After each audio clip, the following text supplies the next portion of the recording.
नमस्कार दोस्तों, कैसे हो आप सब। स्वागत है आप सभी का अच्छी टिप्स यूट्यूब चैनल में। आज के इस वीडियो में मैं आपको बताऊंगा घर में काली चींटी आने से क्या होता है। दोस्तों, आप इस वीडियो को शुरू से लेकर अंत तक पूरा देखिएगा ताकि आपको पूरी जानकारी प्राप्त हो सके। तो चलिए शुरू करते हैं। चींटियां छोटी और आम तौर पर हानिरहित होती हैं, लेकिन फिर भी वे किसी भी घर में अवांछित मेहमान हो सकती हैं। ये छोटे कीड़े अभी भी फर्श और रसोई काउंटरों पर रेंगते हुए देखे जा सकते हैं, भले ही आपने अपने घर के हर इंच को पूरी तरह से साफ कर लिया हो। यदि आप लगातार चींटी के संक्रमण से छुटकारा पाना चाहते हैं, तो ये समझना जरूरी है कि घर में चींटी आने का मतलब क्या होता है और वे आपके क्षेत्र में कैसे प्रवेश करते हैं। काली चींटियों के आपके घर पर आक्रमण करने के कई कारण हैं। वे आमतौर पर भोजन और पानी की तलाश में घरों में घुस जाते हैं। वे आपके घर के आसपास या अंदर सड़ती हुई लकड़ी की ओर भी आकर्षित हो सकते हैं या बदलते मौसम से आश्रय मांग सकते हैं। यह भी संभव है कि वे आसपास के घरों से आपकी संपत्ति में चले गए हों। तो आइए मैं आपको बताती हूँ कि घर में काली चींटी आने से क्या होता है। घर में काली चींटी का आना शुभ या अशुभ। यदि आप अपने घर के चारों ओर काली चींटियों को घूमते हुए देखते हैं, तो यह आपके भौतिक भाग्य में वृद्धि को दर्शाता है। अगर घर में काली चींटी का आना चावल के डिब्बे से हो रहा है, तो आपके पास पैसा आ जाएगा। जिन स्थानों पर आप अपने सोने के आभूषण रखते हैं, वहां चींटियों की उपस्थिति मूल्यवान सोने की वस्तुओं के आगमन को दर्शाती है। चींटियों की यात्रा की दिशा पर नजर रखें। वे उत्तर दिशा से हों तो प्रसन्नता होती है। यदि वे दक्षिण से हैं, तो आपका भविष्य संभवतः समृद्ध होने वाला है। यदि आप पूर्व से चींटियों के आने की आवाज सुनते हैं, तो आपको जल्द ही कोई भयानक समाचार मिल सकता है। आप भविष्य में कहीं और जा रहे होंगे यदि वे पश्चिम से हैं। घर में लाल चींटी आने से क्या होता है। किसी भी घर के मालिक को कभी भी काली चींटी का संक्रमण हो सकता है और यहाँ कुछ संभावित कारण बताए गए हैं कि ये कीट एक साफ घर में भी क्यों आते हैं। वे लगातार भोजन और जल स्रोतों की तलाश में हैं।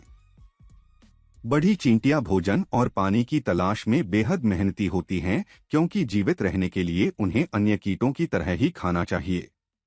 चींटियों की यह प्रजाति जीवित और मृत दोनों तरह के कीड़ों में पाए जाने वाले प्रोटीन को खाना पसंद करती है। वे मिठाइयाँ भी पसंद करते हैं, इसलिए यदि आप किसी भी शक्कर की वस्तु को देखना भूल गए हैं, तो वे उन्हें आपकी रसोई की अलमारी में पा सकते हैं और खुद को खा सकते हैं। एक बार जब वे आपकी रसोई में प्रवेश करना और बाहर निकलना शुरू कर देते हैं, तो फेरोमोन ट्रेल्स पीछे रह जाते हैं, जिससे अन्य चींटियों के लिए भोजन का पता लगाना आसान हो जाता है।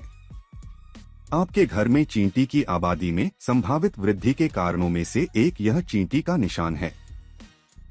वे बदलते मौसम की स्थिति से गर्मी और आश्रय की तलाश में हैं। सर्दियों के दौरान जब वे बाहर सर्द मौसम से सुरक्षा की तलाश में होते हैं, तो इंडोर चींटियां सबसे अधिक सक्रिय होती हैं। सबसे अधिक संभावना है कि उन्होंने नींद में दरारें या उद्घाटन के माध्यम से आपकी संपत्ति तक पहुंच प्राप्त की और गर्म छुपा स्थानों में उपग्रह घोंसले या कॉलोनियां स्थापित की। इस समय के दौरान वे मुख्य रूप से हाइबरनेट करते हैं, लेकिन यदि वे किसी भी बचे हुए भोजन में आते हैं या आपकी अच्छी तरह से स्टॉक की गई पेंट्री से टकराते हैं, तो आप उन्हें पोषण की तलाश में सक्रिय रूप से अपने घोंसले छोड़ते हुए देख सकते हैं। वे आपके पड़ोसी के घर से पलायन कर रहे हैं।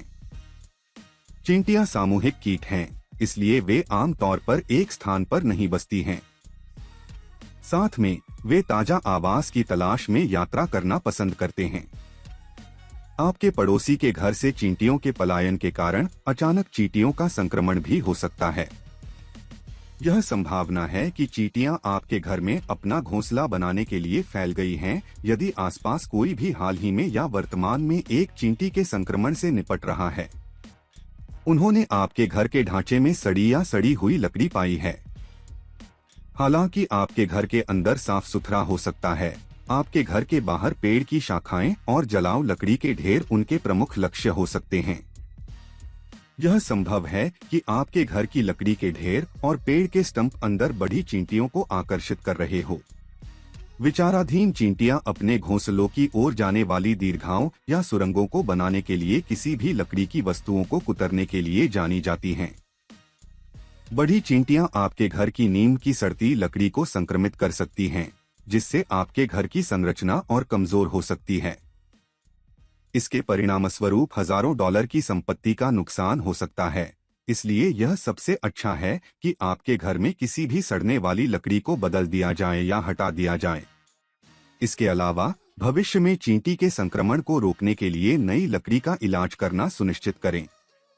तो दोस्तों, आज के लिए बस इतना ही। अगर आपको जानकारी पसंद आई है तो वीडियो को छोटा सा लाइक करें और चैनल को सब्सक्राइब करके घंटी का बटन जरूर दबा लें। धन्यवाद।